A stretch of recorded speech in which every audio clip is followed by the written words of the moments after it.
So good morning students. In this video we'll discuss chapter 8 MIS Building Information System. Note. First started as Business Process Reengineering BPR.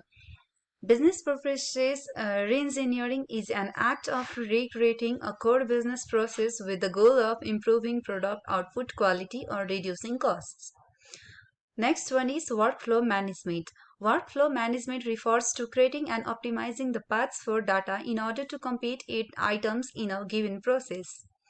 Workflow management includes finding redundant tasks, mapping out the workflow in an ideal state, automating the processes, and identifying bottlenecks or areas for improvement. So now steps in effective reengineering. First one is determine which business process should be improved. Second one is understand how improving the right process will help the firm execute its business strategy. Third one is understand the measure performance of exciting process as a baseline. Now, BPM, Business Process Management. Business process management is defined as the discipline in which people use various methods to discover, model, analyze, measure, improve the business process. Similarly, any combination of methods used to manage a company business process is BPM, Business Process Management. Business process management uses process mapping tools in order to identify and document exciting process, create models of improved processes that can be translated into software system, measure the impact of processes change on key business performance indicators. BPM includes business process management includes workflow management. Second, business process modeling notation. Business process modeling notation is a graphical representation for specifying business process in a business process model. Third one is quality measurement and management. The quality control measurements are used to analyze as well as evaluate the quality of different processes involved in a project against the standard of the organization. Fourth one is change management. And fifth one is tools for standardizing business process so they can be continuously manipulated. And sixth and last one is process monitoring and analysis. So now next topic is quality management. Quality management is the act of overseeing all the activities and tasks needed to maintain a desired level of excellence. It includes that an organization, product or service is consistent. Quality management has four main components. First one is quality planning, second one is quality assurance, third one is quality control, fourth one is quality improvement. Next, total quality management. Total quality management is the approach of management to achieve long-term success by focusing on customer satisfaction. Next one is Six Sigma. Six Sigma is a set of techniques and tools for process improvement.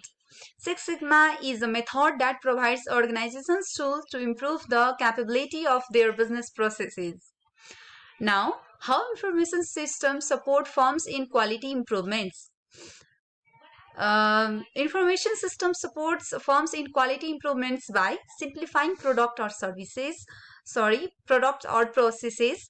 Next is make improvements based on customer demands. Third one is reduce cycle time. Fourth one is improving quality and precision of design and production. Fifth one is meet benchmarking standard. Here, what is benchmarking? Benchmarking means setting strict standards for products, services, and other activities, and then measuring performance against those standards. Next one topic is system development. System development is the process of defining, designing, testing, and implementing a new software application or program. So, what are the system development processes? The system development processes are system analysis, system design, programming, testing, conversion, production, and maintenance. So, next topic is most prominent methodologies for modeling and designing system. There are two main prominent methodologies for modeling and designing system. First one is structure methodology and second one is object-oriented development. So starting from first one, structure methodologies. Structure methodologies refers to the methodologies that have been used to document, analyze, and design information system. Structured. So structure refers to the fact that techniques are step by steps with each step building on the previous one. Structured methodology is a top-down approach. So data flow diagram. What is data flow diagram? Data flow diagram is the primary tool for representing a system component processes and the flow of data between them. Next one methodology is object-oriented development methodology. Object-oriented development is a partial life cycle software development method in which the decomposition of a system is based upon the concept of an object. And object-oriented development helps to improve software development productivity. Next topic is computer-aided software reengineering, CASE. Computer-aided system engineering is defined as software tools to automate development and reduce repetitive work, including data dictionaries, code and documentation generators, analysis and checking tools, etc. Computer-aided system engineering is the domain of software tools which is used to design and implement applications. So next topic is what are the alternative methods for building information system? The alternative methods for building information system are traditional system lifecycle, prototyping, end-user development, application software package, and the last one is outsourcing. Starting from first one, traditional system lifecycle. It is the oldest method for building information system. Life cycle methodology is a phased approach to building a system which help in dividing system development into formal stages. It follows waterfall approach which include tasks in one stage finished before another stage begins. It maintains formal division of labor between end and users and information system specialist. It is still used for building large complex system. It can be costly, time consuming and inflexible. Next one is prototyping. Prototyping topic is very important for our syllabus. It is an experimental process where design teams implement ideas into a tangible forms from paper to digital. It is a single or limited edition working version of an articraft or other device used for testing and demonstration purposes. Steps in prototyping are identify user requirements, develop initial prototype, use prototype, revise and enhance prototype. And the last, and the last one is end user development or programming. End user development is a set of methods, technique, and tools that allow users of software system who are acting as non-professional software developers at some point to create, modify, or extend a software artifacts. The advantages of end user development are more rapid completion of projects, high level of user involvement and satisfaction. And the disadvantages are loss of control over data, inadequate management and control, inadequate testing and documentation. And the next topic is how can we manage end user development? In order to manage end user development, we should require cost justification of the end user system projects, and we should establish hardware, software and quality standards. Next topic is application software packages. Application software packages is a collection of software programs that have been developed for the purpose of being licensed to third-party organizations.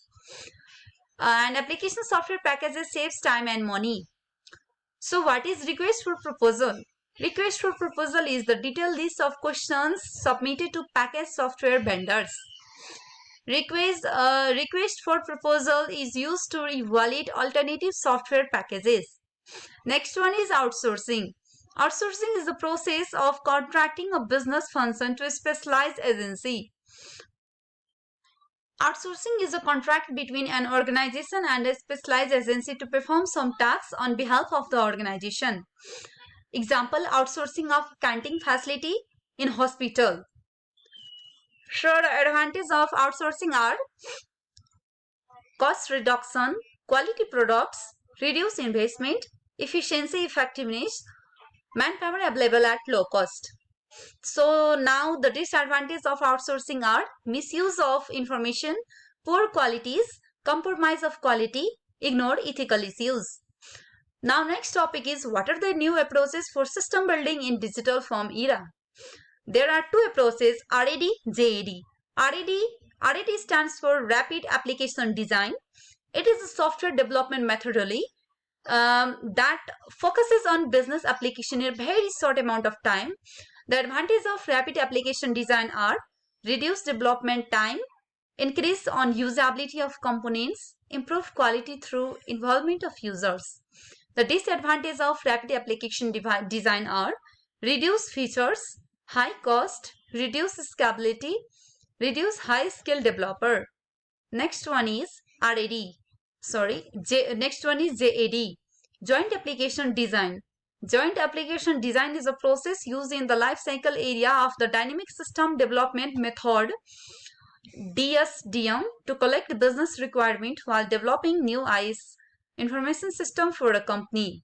The advantages of JAD are it saves time, it helps to improve quality of new system, low training cost of new system, easier implementation of new system.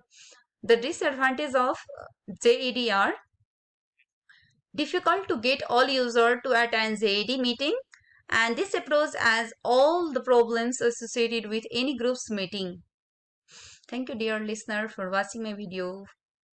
Thank you.